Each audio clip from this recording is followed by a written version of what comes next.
1 फरवरी 2022 के daily the Hindu editorial discussion में आपका स्वागत है दोस्तों। कौन कौन से इंपॉर्टेंट आर्टिकल से देखते हैं। पुतिन का माइंडसेट यहाँ पे क्या है, पुतिन यहाँ पे क्या सोच रहे हैं, कैसे नाटो को पुशबैक कर रहे हैं, इसके बारे में मैं पहले 1-2 आर्टिकल्स आपसे डिस्कस कर चुका हूँ, तो मैं इसको रिपीट नहीं कर रहा हूँ।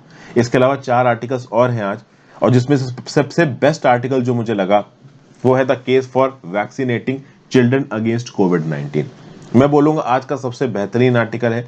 बच्चों को बचाने के लिए कोविड-19 की वैक्सीन क्यों जरूरी है, इसके बारे में यहाँ पे बातचीत की गई, इसको देखेंगे।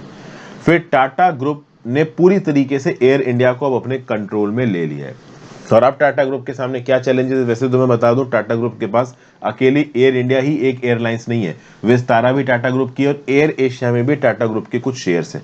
तो कैसे टाटा ग्रुप इस एयर इंडिया को आगे लेके जाएगा, इसके बारे में 1-2 व्यू पॉइंट है, इसको देखेंगे। नदाल के स्पोर्टिंग कैरियर के रिस्पेक्ट में यहाँ पे बातचीत की गई है कि कैसे उन्होंने ये टाइटल जीता, कैसे 2021 के लेटर हाफ में जब नदाल कि इतने बुरे हालात हो गए थे इंजरी से अफेक्ट होने के बाद कि वो रिटायरमेंट लेने की सोच रहा था, यहाँ पे ऑस्ट्रेलियन ओपन जीत जाता है। इसके रिस्पेक्ट में यहाँ पे व्यू पॉइंट दिया हुआ है, इसको देखेंगे। नेक्स्ट भाई बात करेंगे hazy picture on employment in India. मैं बताऊंगा बहुत अच्छे स्टैटिस्टिक्स हैं, हालांकि कुछ लोग इन स्टैटिस्टिक्स को प्रो गवर्नमेंट बोलेंगे। आर्टिकल लिखा है रमेश चंद साहब ने, तो ये नीति आयोग के मेंबर हैं, और जसपाल सिंह कंसल्टेंट है नीति आयोग के, और इन्होंने पीरियोडिक लेबर फोर्स सर्वे का कुछ डाटा दिया है, और उस डाटे से एम्प्लॉयमेंट के रिस्पेक्ट में कुछ अच्छी पिक्चर निकल के आ रही है। तो बहुत सारे इकोनॉमिक एक्सपर्ट्स इस पिक्चर को फर्जी बताएंगे, लेकिन डाटा है और डाटा आपके एग्जाम्स में पर्सपेक्टिव में काम आ सकता है, इसलिए मैं यहाँ पे डिस्कस करने वाला हूँ। हम किसी भी चीज को ओवरऑल नॉन पॉलिटिकल तरीके से देखते हैं, यही हमारा आप कह लो एम रहता है। फिर नेक्स्ट भाई American supreme court versus Indian supreme court. अब इस पर्टिकुलर टॉपिक में डीप इनसाइट की जरूरत है, इसलिए यहां पे मैं इसको डिस्कस नहीं कर रहा हूं। अभी के लिए यहाँ पे 4 ही आर्टिकल्स डिस्कस होने वाले हैं। इन 4 आर्टिकल्स की डिस्कशन को कंटिन्यू रखते हैं, शुरुआत करते हैं। देखिए, सबसे पहले turbulence ahead, Air India will need all the managerial expertise it can get to turn into a successful buy. आगे बढ़ने से पहले वीडियो पे लाइक का बटन दोस्तों, अगर अब तक आपने चैनल को शेयर और सब्सक्राइब नहीं किया कर दीजिए। इंस्टाग्राम पे फॉलो कर लीजिए, टेलीग्राम ग्रुप ज्वाइन कर लीजिए, दोनों ही चीजों का लिंक नीचे डिस्क्रिप्शन बॉक्स में दिया हुआ है, और हो सके तो ज्वाइन बटन दबा के जरूर हेल्प करें। तो भाई देखिए, टाटा ग्रुप कंज्यूमेशन हो चुका। कंज्यूमेशन आप समझते हो ना, कि मतलब अब शादी हो गई, कंप्लीटली शादी हो गई, मतलब फेरे वेरे पड़ गए हैं, ठीक है ना, लिखित में साइन हो चुका है कि भाई तो आप दोनों पति पत्नी है। उसी प्रकार से टाटा ग्रुप ने एयर इंडिया को कंज्यूम कर लिया। पहले तो एक एग्रीमेंट साइन हुआ था सरकार के साथ कि एयर इंडिया टाटा ग्रुप खरीद लेगा, अब फाइनली यहाँ पे एयर इंडिया की कमान टाटा ग्रुप के हाथ में आ चुकी है। आप कह सकते हो 70 सालों के बाद ये कमान वापस एयर इंडिया की टाटा ग्रुप के हाथ में आएगी। लेकिन अब आपको पता है कि एयर इंडिया बिल्कुल ही एक लॉस मेकिंग एंटिटी बन चुकी है। भले ही ये इंडियन सरकार का फ्लैगशिप कैरियर था, एयर इंडिया नाम से लग रहा है कि भाई भारत सरकार की एयरलाइंस है, लेकिन ये भारत सरकार की एयरलाइंस में टैक्सेशन की मनी से एयरलाइंस चल रही थी। अब एक प्राइवेट एंटिटी है, और टैक्स मनी का सपोर्ट यहाँ पे इस एयरलाइन के पास आना नहीं है। तो कैसे यहाँ पे टाटा इस एयरलाइन को आगे लेके जाएगा, ये अपने आप में एक बहुत बड़ा सवाल है। अगर आप देखो तो इस समय पे डोमेस्टिक एयर पैसेंजर सेगमेंट को देखो तो उसको डोमिनेट करता है low budget low cost flight. देखिए, एविएशन सेक्टर में भी बहुत सारे अलग अलग सेक्टर्स होते हैं। जैसे फॉर एग्जांपल अगर आपने कभी प्लेन में ट्रेवल किया हो, ठीक है ना, किसी बड़े प्लेन में, वैसे तो नॉर्मल कर जो हमारी डोमेस्टिक फ्लाइट चलती हैं वो इंडिगो के 320 नियो वाले में चलती हैं, तो उसमें बिजनेस क्लास होता नहीं है। कुछ फ्लाइट्स ऐसी होती हैं जिसमें आगे की तरफ बिजनेस क्लास होता है। अगर आप टिकट बुक करोगे तो उसमें economy, premium economy, business class, ये सब आपको अलग अलग क्लासेस दिखा रखी होती हैं। इंडिया में जो ज्यादातर लोग प्रेफर्ड मोड करते हैं वो इकोनॉमी करते हैं, कि ठीक है भैया हमें नहीं चाहिए। देखिए, हम लोग गरीब लोग हैं, इंडिया वाले ज्यादातर गरीब लोग हैं, कुछ अमीरों को मैं ऑफेंड नहीं कर रहा हूँ। तो हम लोग क्या इकोनॉमी है, हमको लगता है कि यार कुर्सी पे बैठ के 2-3 घंटे तो जाना ही है ना। फॉरेन कितने लोग जाते हैं इंडिया के अंदर, तो 2-3 घंटे बैठना है। मान लो फॉरेन में जा रहे हो 8-10 घंटे ही बैठना है, तो ठीक है बैठ जाएंगे कुर्सी के ऊपर, क्या जरूरत है लेटने की और कुर्सी टेढ़ी करने की और अच्छा खाना खाने की। 8 घंटे बाद उतर के कहीं ठेले पे कुछ खा लेंगे। तो इस प्रकार की सोच से हम लोग सस्ता ट्रेवल सोचते हैं। तो सस्ते ट्रेवल में भाई इंडिया में अगर कोई पैसेंजर सेगमेंट प्रोलिफरेट करेगा तो वो लो कॉस्ट सेगमेंट है। तो भाई टाटा, ये जो एयर इंडिया का पहले मॉडल था कि भाई बिजनेस क्लास को वो काफी अच्छी सर्विसेज प्रोवाइड करते थे लेकिन पैसे ज्यादा लेते थे, वो अब चल नहीं पाएगा। क्योंकि ओवरऑल अगर आप देखो तो ज्यादातर लो कॉस्ट सेगमेंट की डिमांड है इंडिया के अंदर। ओके, अभी के लिए इंडिया में टाटा ग्रुप के पास ऑलरेडी एक एयरलाइंस है, विस्तारा एयरलाइंस। विस्तारा एयरलाइंस में सिंगापुर एयरलाइंस भी एक पार्टनर है। विस्तारा एयरलाइंस ने बहुत हद तक कोशिश की है कि वो इंडिया के एविएशन मार्केट में अपना फुटहोल्ड बनाए। कुछ हद तक सक्सेसफुल भी हुए हैं, लेकिन कहीं ना कहीं स्ट्रगल कर रहे हैं। अब अगर देखो तो टाटा के पास इंडिया डोमेस्टिक एविएशन मार्केट का कितना पहुंच गया, अगर एयर एशिया का शेयर जोड़ दो, विस्तारा का शेयर जोड़ दो और एयर इंडिया का शेयर जोड़ दो, तो लगभग एविएशन मार्केट का 23% टाटा के पास आ चुका है। ठीक है, आप कह सकते हो कोई कम नहीं है शेयर, अच्छा खासा शेयर है, लेकिन इस शेयर को बढ़ाना और इस शेयर को बढ़ाने के लिए अभी बहुत से चैलेंजेस टाटा के सामने आने वाले हैं। पहला चैलेंज तो ये है कि पैंडेमिक है, तो पैंडेमिक के समय पे जो पूरा का पूरा एविएशन सेक्टर है वो डिसरप्टेड है, फ्लाइट वगैरह चल नहीं रही, कम चल रही है, आरटीपीसीआर टेस्ट चाहिए, तो अब किसी भी स्टेल में जाने के लिए अगर आरटीपीसीआर टेस्ट चाहिए तो ऑब्वियस सी बात है, अब आदमी सोचेगा कि यार 1000 रुपए का टेस्ट कौन कराएगा, छोड़ो मैं नहीं जा रहा। और दूसरा, एविएशन सेक्टर की अगर आप बात करो ना, तो एक हाई वॉल्यूम बिजनेस है ये। आप एविएशन सेक्टर में प्रॉफिट तब कमा पाओगे जब आपकी बल्क में फ्लाइटें उड़ रही हैं। तो आप क्या कर सकते हो कि भाई कम दाम पे, जैसे फॉर एग्जांपल मुझे मान लो मुंबई से लखनऊ की फ्लाइट पकड़नी है, तो मैंने देखा फ्लाइट चेक की तो 6500 रुपए, जहां मुझे दिखा यार 4,500 रुपए की मैंने बुक करा ली, क्योंकि मैं ट्रेन भी बुक कराऊंगा तो भी वो 2000 रुपए की जाएगी, अगर मैं एसी वाली ट्रेन बुक कराता हूं तो मुझे ऐसा लगता है एक दिन बच जाएगा, तो चलो यार फ्लाइट से चलते हैं। ठीक है, उस कंटेक्स्ट में अगर मुझे फ्लाइट थोड़ी सी भी सस्ती मिलती, मान लो मुझे 4000 की दिख गई 6,500 तो मैं फ्लाइट 4000 वाली बुक कर लूंगा। वो कब पॉसिबल है एयरलाइन के लिए, जब एयरलाइन किसी एक सेक्टर में बहुत सारी फ्लाइट्स को ऑपरेट कर रही हो। अगर एक ही दो फ्लाइट ऑपरेट कर रही है तो चीजें यहां पे महंगी हो जाएंगी। तो टाटा के बॉसेस को अपने एविएशन रिसोर्सेज को यहां पे ऑप्टिमाइज करना पड़ेगा, कंसोलिडेट करके बहुत ही आप कह सकते हो प्रॉपर तरीके से इस्तेमाल करना पड़ेगा। एयर एशिया हो गया, एयर इंडिया हो गया और आपका विस्तारा हो गया, इन सारे के सारे रिसोर्सेज को कंसोलिडेट करके ओवरऑल एफिशिएंटली यूटिलाइज करना, ये पहला चैलेंज है एयर इंडिया के सामने। दूसरा, एयर इंडिया के सामने एक चैलेंज और है कि भाई देखो, अब एयर इंडिया मतलब टाटा एक ही चीज है, टाटा के सामने एक चैलेंज यहां पे और निकल के आ रहा है कि एयर इंडिया बहुत सारे इंटरनेशनल रूट्स पे ऑपरेट करती है और ये इंटरनेशनल रूट्स अभी के लिए बंद पड़े हुए हैं। एयर ट्रांसपोर्ट बबल जरूर साइन किया हमने कुछ कंट्रीज के साथ, लेकिन उसमें भी देखिए कुछ लिमिटेशंस हैं। ओवरसीज फ्लाइट्स के नंबर कम है, और भले ही आपके ओवरसीज फ्लाइट के नंबर कम हो, आपका खर्चा ऑन है। तो अगर मान लो एयर इंडिया के कुछ हवाई जहाज दुबई के एयरपोर्ट पे पार्क है, तो उस एयरपोर्ट की पार्किंग फीस और इस तरीके की सारे खर्चे टाटा पे करेगा। और इसमें ऐसा नहीं कि सिर्फ टाटा को नुकसान हो रहा है, पूरी दुनिया के एविएशन मार्केट पे यहाँ पे प्रेशर आ रहा है। तो कुल मिला के आगे आने वाले समय में पैंडेमिक की वजह से कितना एविएशन सेक्टर इफेक्ट होता है, इस बात पे डिपेंड करेगा कि एयर इंडिया कितना ऊपर उठ सकता है, किस हद तक टाटास अपनी जबरदस्त मैनेजरियल, और कोई बात इस बात में तो कोई दो राय नहीं कि टाटा के पास एक जबरदस्त मैनेजरियल एक्सपीरियंस है। तो लेट्स सी वो आगे क्या कर पाते हैं, इस पर्टिकुलर एविएशन एयर इंडिया को कैसे आगे बढ़ा पाते हैं। टाटा की स्ट्रैटेजी देखने वाली होगी कि वो लो मार्केट मतलब लो कॉस्ट मार्केट पे फोकस करते हैं या फुल सर्विस कैरियर आप एक कह सकते हो लग्जरी वाले प्रीमियम सर्विसेज की तरफ जाते हैं। Most probably it will be a balanced affair, premium services को भी प्रोवाइड करना है, साथ साथ लो कॉस्ट भी रखना है एयरलाइन को। It will be seen that how in this covid restrictions Tata group के प्लान्स क्या होंगे, उनकी स्ट्रैटेजी क्या होगी, वो आगे आने वाले समय में हमें पता चलेगी। नेक्स्ट बात करते हैं नडाल। नडाल ये एक बहुत छोटा सा आर्टिकल, इसमें ज्यादा कुछ होगा नहीं। देखिए स्पोर्टिंग कैरियर्स की बात की जाए तो कुछ स्पोर्टिंग कैरियर्स अपने ब्रिलियंस के लिए माने जाते हैं, जैसे फॉर एग्जांपल सचिन तेंदुलकर साहब 100 इंटरनेशनल 100 की उन्होंने, कपिल देव साहब 432 टेस्ट विकेट लिए। आज तो बहुत सारे लोगों ने और विकेट ले लिए हैं, लेकिन जिस समय पे कपिल देव साहब ने 432 टेस्ट विकेट लिए थे उस समय पे वो वर्ल्ड रिकॉर्ड था, हाईएस्ट विकेट टेकर थे वो।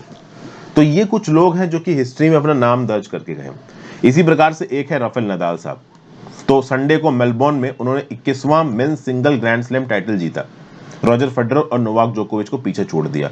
और चौथे मैन है हिस्ट्री में नडाल 35 साल के, जिन्होंने आप कह लो कि सारे मेजर्स एटलीस्ट 2 बार जीते, US open, Australian open, Wimbledon और फ्रेंच ओपन। ये 4 मेजर्स को कम 2 बार जीतने वाले 4 ही लोग हैं दुनिया में। एक है रॉय एमरसन, एक है रॉड लेवर, एक है जोकोविच और चौथे हैं आपके नडाल।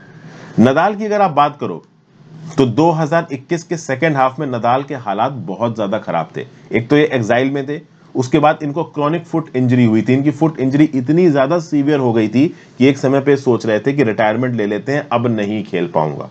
लेकिन उसके बावजूद आप देख लो कि ऑस्ट्रेलियन ओपन के फाइनल में ये खेल रहे थे दानिल मेदवेदेव के साथ। दानिल मेदवेदेव 6 फुट 6 इंच लंबा, ओके, और दानिल मेदवेदेव को यहां पे हरा दिया जोकोविच ने, जबरदस्त परफॉर्मेंस।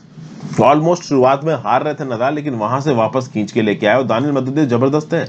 दानिल मेदवेदेव ने अभी कुछ दिन पहले ही नोवाक जोकोविच को हराया है यूएस ओपन में। तो दानिल मेदवेदेव ने नोवाक जोकोविच को 2021 यूएस ओपन। अब सबसे खास बात देखिए, टेनिस एक बहुत इंटेंस फिटनेस वाला गेम है। यहाँ पे आपके शरीर के अंदर ताकत होनी चाहिए। अब नदाल 35 साल के हैं, जोकोविच भी लगभग 34-35 साल के, दानिल मेदवेदेव अपनी 20s में।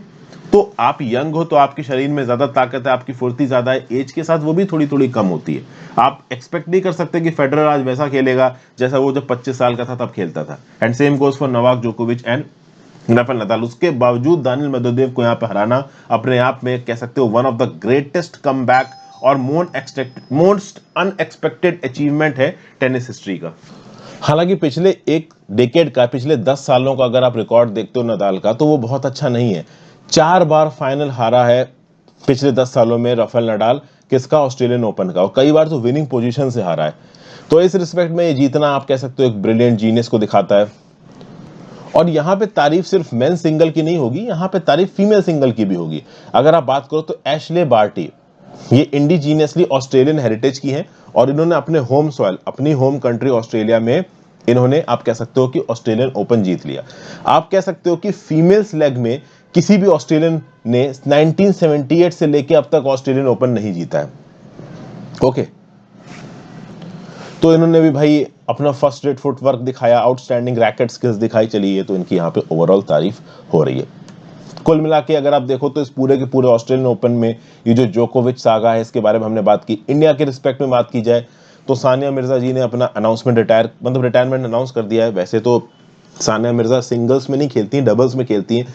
बट इंडिया में अगर आप देखो तो टेनिस के प्लेयर्स है ही नहीं, जीरो हैं। उस रिस्पेक्ट में हमारे यहाँ पे एक ही प्लेयर सानिया मिर्जा ऐसी निकली जिसने कहीं ना कहीं टेनिस के दुनिया में देश का नाम कुछ ऊपर उठाया। वही अपने आप में बड़ी बात है, क्योंकि इंडिया के अंदर लिएंडर पेस, महेश भूपति, सानिया मिर्जा, यही एक दो नाम सुनने को मिलते हैं। और पिछले 10-15 सालों से हम बस यही नाम सुन रहे हैं और कोई नाम है ही नहीं हमारे पास। ठीक है, तो ये एक एनालिसिस मैंने डिस्कस किया इसके रिस्पेक्ट में। चलिए अपने अगले आर्टिकल की तरफ चलते हैं, the case for vaccinating children against कोविड-19। देखिए यहाँ पे ऑथर क्या बोल रहा है। ऑथर ये बोल रहा है कि लोगों के दिमाग में एक जनरल मिसकंसेप्शन है। क्या मिसकंसेप्शन है? कि भाई देखो, जो वैक्सीनेशन है, वैक्सीनेशन आप किसी भी वैक्सीन का तब लो जब बहुत ज्यादा डेथ हो रही हो। और खासकर यहाँ पे अगर आप यंग चिल्ड्रन की बात करो तो बहुत सारे लोग ऐसा समझते हैं कि जो हेल्दी यंग चिल्ड्रन है उनका जो इन्फेक्शन है विद SARS-CoV-2 वो बहुत कम है, और हो भी गया तो वो जल्दी ठीक हो जाते हैं। तो इन केस आप बच्चों को वैक्सीनेशन को इतनी प्रायोरिटी मत दो, ऐसा कुछ लोग बोलते हैं। लेकिन ये एक बहुत बड़ा मिसकंसेप्शन है, ऐसा यहाँ पे डॉक्टर्स बताने की कोशिश कर रहे हैं। इंडिया में ऐसे बहुत से बच्चे हैं जिनको डायबिटीज है, क्रॉनिक हार्ट या लंग या किडनी की प्रॉब्लम है, कोई न्यूरोलॉजिकल डिजीज है, ओबेसिटी से सफर कर रहे हैं। ओबेसिटी से सफर करना एक नॉर्मल प्रॉब्लम बहुत से बच्चों को होता है इंडिया के अंदर। तो वो एक इम्यूनो कॉम्प्रोमाइज्ड स्टेट में, इम्यूनो कॉम्प्रोमाइज मतलब कि ओवरऑल उनका इम्यून सिस्टम उतना ताकतवर नहीं है जितना ताकतवर होना चाहिए। तो अगर उनके इम्यून सिस्टम के ऊपर किसी भी बीमारी का अटैक होता है तो वो प्रॉब्लम में आ सकते हैं। ठीक है, अब यहाँ पे क्या और बताया जा रहा है कि वो इम्यूनो कॉम्प्रोमाइज्ड स्टेट में है, किसकी वजह से? इम्यूनो डेफिशिएंसी सिंड्रोम की वजह से और इम्यूनो सप्रेसेंट थेरेपीज की वजह से। अब समझिए, मान लीजिए किसी बच्चे को कोई बहुत बड़ी प्रॉब्लम है, कैंसर वगैरह भी हो जाता है, तो ऐसे केस में किसी की किस्मत खराब है तो क्या ही बोला, कैंसर जैसी बीमारियां ऐसी ही होती हैं। तो उस केस में उस पर्टिकुलर बच्चे के ऊपर कोई ना कोई इम्यूनो सप्रेसेंट थ्योरी पड़ रही, मतलब थेरेपी हो रही होगी। जैसे आपको पता है कि कीमोथेरेपी होती है कैंसर में। तो इस कंटेक्स्ट में अगर आप बच्चों की बात करो तो जो सीवियर डिजीज के हाई रिस्क पे हैं, जिनको हॉस्पिटलाइजेशन और एक्सपेंसिव ट्रीटमेंट की जरूरत पड़ सकती है, उनको कोविड-19 के अंदर प्रोटेक्शन की जरूरत है। और ये प्रोटेक्शन कोविड-19 के अगेंस्ट उनको वैक्सीनेशन ही दे पाएगी। और बच्चों के अंदर एक ऐसी प्रॉब्लम हो रही जिसके बारे में ज्यादा लोगों को पता नहीं है। जैसे फॉर एग्जांपल, बहुत से बच्चों में देखा गया कि कोविड होने के 4 से 6 हफ्ते बाद उनके अंदर आ जाता है multi system inflammatory syndrome, MIS syndrome, multi system inflammatory syndrome. और जिसको जिसको भी मल्टी सिस्टम इन्फ्लेमेटरी सिंड्रोम होता है, जिस भी बच्चे को, उसको हॉस्पिटलाइजेशन की जरूरत पड़ सकती है। मोर्टेलिटी रेट भी है यहाँ पे। इंडिया में 800 बच्चे हॉस्पिटलाइज हुए MIS के लिए, जिसमें से 5% की मृत्यु हो गई। तो 5% मोर्टेलिटी रेट कम नहीं है। और इन 800 बच्चों में से हाफ से ज्यादा लोगों को इंटेंस केयर और प्रोलॉन्ग्ड हॉस्पिटल स्टे की जरूरत पड़ी। और प्रॉब्लम इंडिया के अंदर यह है कि हमारी कोई नेशनल रजिस्ट्री नहीं है, हमारा कोई सेंट्रलाइज्ड डाटाबेस नहीं है। तो इसकी वजह से हम एक्चुअली में ये पता ही नहीं कर पा रहे हैं कि कितना MIS सिंड्रोम के केसेस इंडिया के अंदर एक्चुअली आए हैं। ये जानना बहुत जरूरी होता है कि एक्चुअली में कितने लोगों को MIS से प्रॉब्लम हुई। हम यही नहीं जान पा रहे हैं कि कितने लोगों को MIS से प्रॉब्लम हुई है। तो हमारे पास एक नेशनल रजिस्ट्री है नहीं, सेंट्रलाइज्ड डाटाबेस है नहीं। अगर आप यूएस की बात करो तो जो US centre for disease control and prevention है, इसने बोला है कि भाई देखिए, फाइजर की जो इनकी mRNA की वैक्सीन है, इंडिया में तो फाइजर नहीं चली है, ठीक है ना, लेकिन यूएस में ज्यादातर फाइजर से ही वैक्सीनेशन हुए हैं। तो इस फाइजर की वैक्सीनेशन 2 जो डोजेज है, इससे 91% प्रोटेक्शन मिलता है बच्चों को। किसके अगेंस्ट? MIS के अगेंस्ट। वो बच्चे जो कि 12 से 18 साल के। इसका क्या मतलब है? इसका मतलब ये है कि बच्चों को अगर आपने कोविड-19 की वैक्सीनेशन दी है तो उनको MIS होने के चांसेस यहां पे कम है। तो अगर बच्चों के अंदर MIS के प्रेवलेंस को आपको कम करना है तो उनको आप वैक्सीन दो, डॉक्टर यहां पे क्लियर कट बोल रहा है। उसके डॉक्टर साहब यहां पे क्या बोल रहे हैं? डॉक्टर साहब बोल रहे हैं कि भाई कोविड-19 की डिजीज होने के बाद एक जो बड़ा कॉमन आउटकम बच्चों के अंदर देखा गया है वो है डायबिटीज। कोविड-19 की डिजीज होने के कुछ हफ्तों के अंदर बच्चों के अंदर डायबिटीज के इंस्टेंसेस देखे गए। लगभग 80,893 बच्चों के ऊपर CDC द्वारा एक सर्वे किया गया। ये CDC है, US centre for disease control and prevention, ठीक है ना। और यह पता चला कि प्रति 10,000 बच्चा 31 लोगों को आप कह सकते हो पोस्ट कोविड-19 डायबिटीज हुआ है। यहां पे प्रति 10,000 11.8% बच्चों को दूसरे प्रकार के रेस्पिरेटरी इंफेक्शन हुए हैं। और इंडिया में तो ऑलरेडी पहले से ही बहुत से ऐसे बच्चे हैं जो डायबिटीज से सफर कर रहे हैं। तो कोविड-19 होने के बाद बच्चों को डायबिटीज हो रहा है यूएस के अंदर, फॉर इंडिया में तो पहले ही बच्चा डायबिटीज से बहुत सफर कर रहा है। तो ऐसे केसेस में अगर आप पहले से ही बच्चे को कोविड की वैक्सीनेशन दे दोगे तो कल की डेट में मान लो उसको कोविड हो जाता है और उसको डायबिटीज है, तो उसकी बॉडी ज्यादा तैयार होगी इस इंफेक्शन से लड़ने के लिए। फिर कुछ और डाटा यहाँ पे ऑथर दे रहे हैं। ऑथर बोल रहे हैं कि अगर आप ब्रिहान मुंबई म्युनिसिपल कॉर्पोरेशन की कोविड-19 डैशबोर्ड को देखोगे तो उसमें टोटल 16,426 डेथ दिखा रखी हैं एज ऑफ 13 जनवरी 2022, जिसमें से 19 डेथ उन बच्चों की थी जो कि 10 साल से कम के हैं, 43 डेथ्स उन बच्चों की थी जो कि 10 से 18 साल के बीच के हैं। ओके, अगर आप यूनिसेफ का जनवरी का डाटा उठा के देखोगे तो टोटल अगर आप 3.5 मिलियन कोविड डेथ्स देखते हैं तो इस 35 लाख डेथ्स जो कुछ भी हुई हैं दुनिया भर की अगर आप बात करो, इसमें से 0.4% तो भाई बच्चों की थी और एडोलेसेंट्स की थी। और इंडिया के अंदर देखा जाए तो टोटल रिपोर्टेड डेथ्स इंडिया के अंदर है 4.86 लाख, ओके, टिल 17 जनवरी 2022। इसमें से 0.4% रेट बच्चों का अगर हम मान लेते हैं यूनिसेफ के डाटा के हिसाब से, तो इंडिया में बच्चों की डेथ हुई है लगभग 1944, जबकि इंडिपेंडेंट एनालिसिस, आपको पता है इंडिया में डेथ की अंडर रिपोर्टिंग हुई है, सबको पता है। तो इंडिपेंडेंट एनालिस्ट ये बोलते हैं कि जो 1944 आप बच्चों के डेथ का फिगर कोट कर रहे हो, ये फिगर कम से कम 7 से 8 गुना ज्यादा है। तो इसका क्या मतलब निकलता है? इसका एक ही मतलब निकलता है कि इंडिया में बच्चों की मौतें बहुत हुई हैं, इसलिए इस पर्टिकुलर आप कह लो एस्पेक्ट को बहुत इफेक्टिवली हैंडल करने की यहाँ पे जरूरत है। और कैसे हैंडल करोगे? तो भाई बच्चों को कोविड-19 की वैक्सीनेशन दीजिए। फिर इंडिया में एस्टिमेटेड हर साल आप कह लो 2 लाख बच्चे जन्म लेते हैं जिनको कॉन्जेनिटल हार्ट डिफेक्ट है। आप कह लो बच्चों में प्रति ईयर 50,000 केसेस कैंसर के निकल रहे हैं, ठीक है ना। फिर बहुत सारे बच्चों को न्यूरोलॉजिकल डिसऑर्डर्स देते हैं। यूनाइटेड नेशंस के एस्टिमेट के हिसाब से 40 मिलियन आप कह लो जो बच्चे इंडिया में, 4 करोड़ बच्चे हैं, ये डिसेबल्ड हुए अलग अलग डिसीजेस की वजह से। नहीं सॉरी, 4 करोड़ लोग टोटल डिसेबल हुए डिजीज की वजह से, जिसमें 7% बच्चे हैं। इंडिया में second highest number of obese children है। पूरी दुनिया में जितने नंबर ऑफ ओबीस चिल्ड्रन है कंट्री वाइज देखो तो इंडिया में सेकंड हाईएस्ट नंबर पे, लगभग 1,44,00,000। फिर चाइल्डहुड नेफ्रोटिक सिंड्रोम की प्रॉब्लम से 1,40,000 बच्चे जूझते हैं इंडिया के अंदर। सिकल सेल डिजीज का जो प्रेवलेंस है वो इंडिया की ट्राइबल पॉपुलेशन में बहुत ज्यादा है, ट्राइबल बच्चों में बहुत ज्यादा है।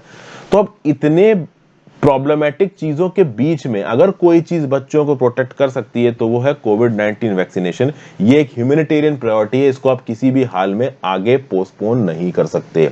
इंडिया की तीसरी वेव शुरू हो चुकी है 28 दिसंबर 2021 को, और 3 जनवरी 2022 से आप कह सकते हो बच्चों का वैक्सीनेशन शुरू हुआ है, और उनकी दूसरी डोज मिलेगी 2 हफ्तों के बाद। तो हम तीसरी वेव के दौरान, हमारे देश के बच्चे तीसरी वेव के दौरान वैक्सीनेशन के थ्रू ओमिक्रॉन से प्रोटेक्टेड नहीं है। बहरहाल देर आए दुरुस्त है, अब हमने यहाँ पे ओवरऑल वैक्सीनेशन शुरू कर दी है, तो इस वैक्सीनेशन को प्रायोरिटी पे किया जाए और जल्दी से इस वैक्सीनेशन को खत्म किया जाए।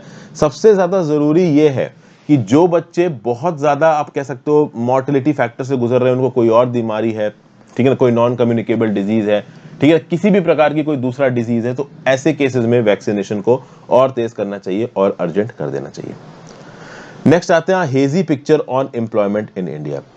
एम्प्लॉयमेंट के रिस्पेक्ट में यहाँ पे रमेश चंद्र साहब और जसपाल सिंह साहब ने कुछ लिखा हुआ, देखते हैं इन्होंने क्या लिखा।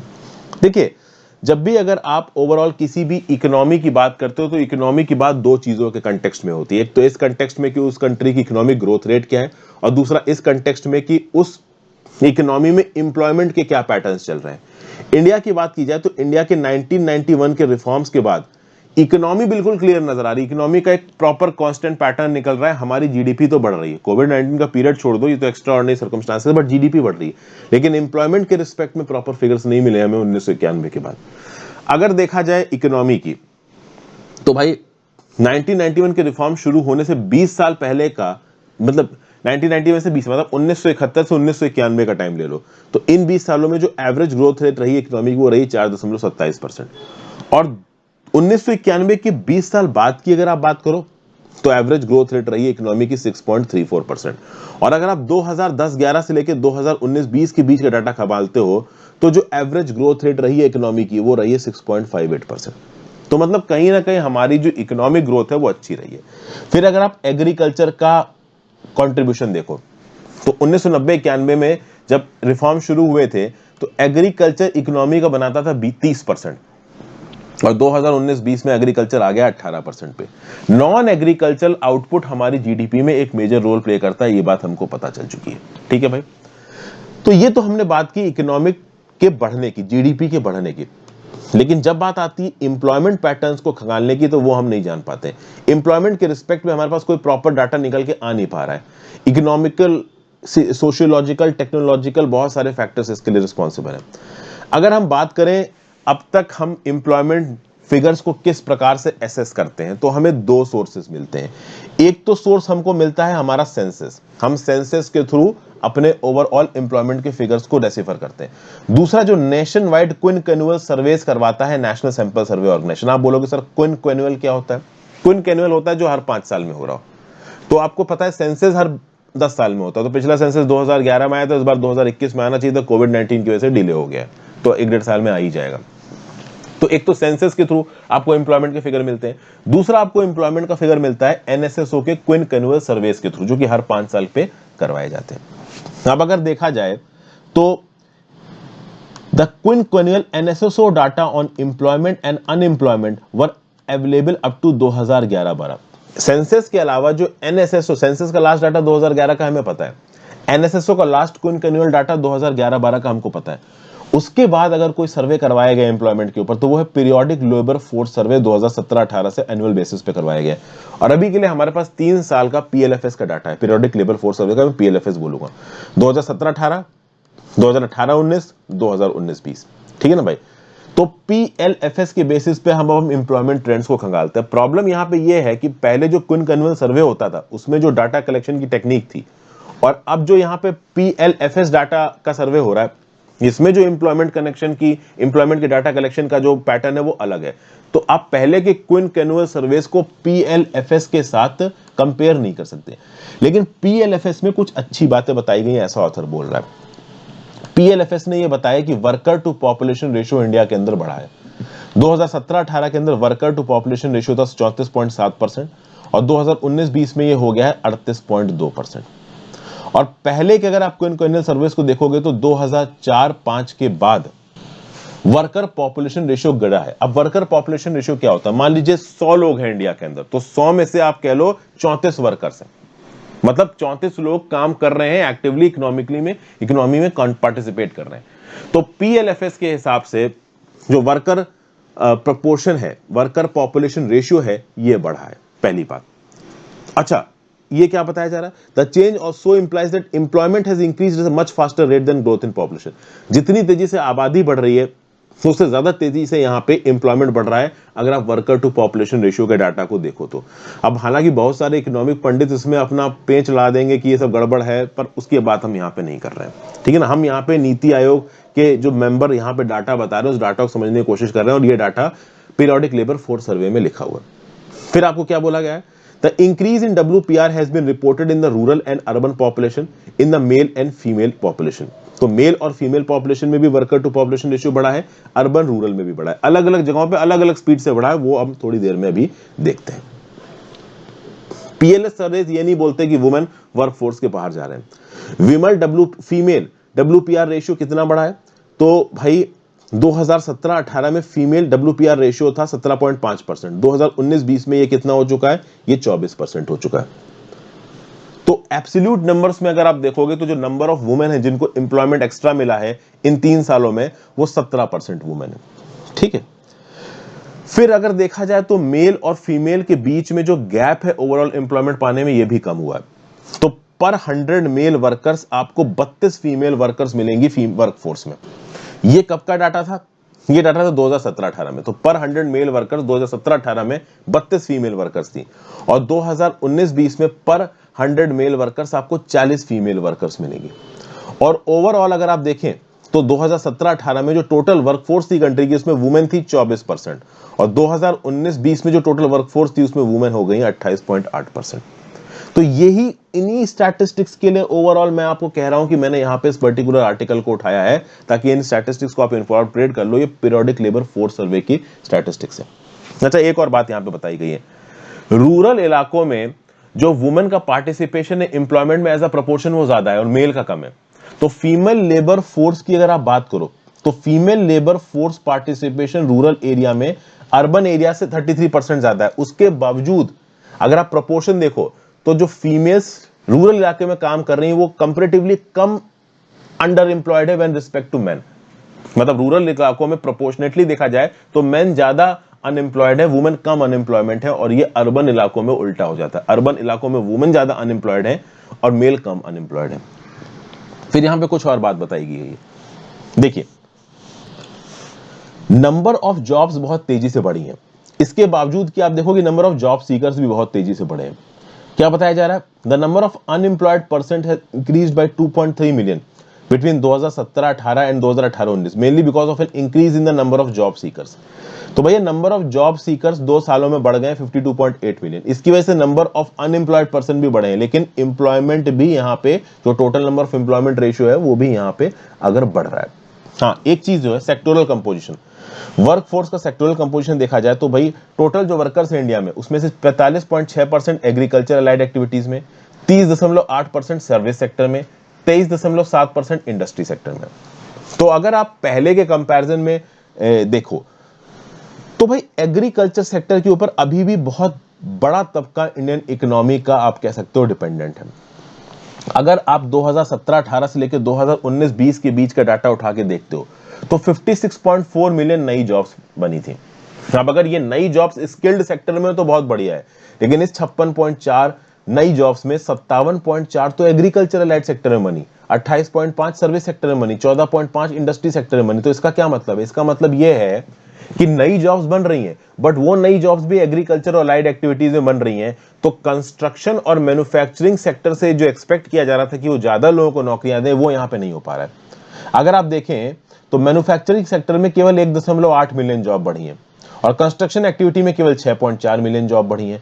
ये पूरा का पूरा कंपैरिजन 2017-18 से लेकर 2019-20 के बीच में हो रहा है। जो 3 पीरियोडिक लेवल फोर्स सर्वे आए ना, इसके रिस्पेक्ट से यहाँ पे कंपैरिजन हो रहा है। तो ये एक टेंशन की बात है कि एग्रीकल्चर सेक्टर ही अभी मेन सोर्स है एम्प्लॉयमेंट का, बाकी सेक्टर्स एम्प्लॉयमेंट अभी उतना नहीं दे रहे हैं।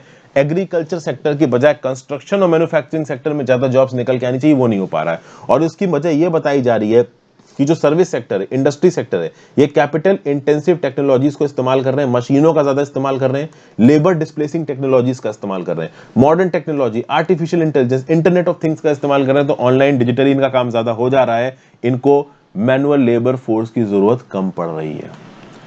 तो ये था एनालिसिस दोस्तों। आई होप आपको कुछ ना कुछ सीखने को यहाँ पे मिला होगा। इंस्टाग्राम पे फॉलो कर लीजिए, टेलीग्राम ग्रुप ज्वाइन कर लीजिए, दोनों ही चीजों का लिंक दिया हुआ है। अगर आपको लगता है कि मुझे अपने पढ़ाने के तरीके में कुछ चेंजेस करने हैं, रिप्रेजेंटेशन के तरीके में, प्रेजेंटेशन के तरीके में कुछ चेंज करना है, तो वो भी मुझे नीचे कमेंट बॉक्स में दिखाइएगा। Have a great day friends, ध्यान रखिए अपना, पढ़ते रहिए। गुड बाय, और वीडियो को लाइक और शेयर करके जाना।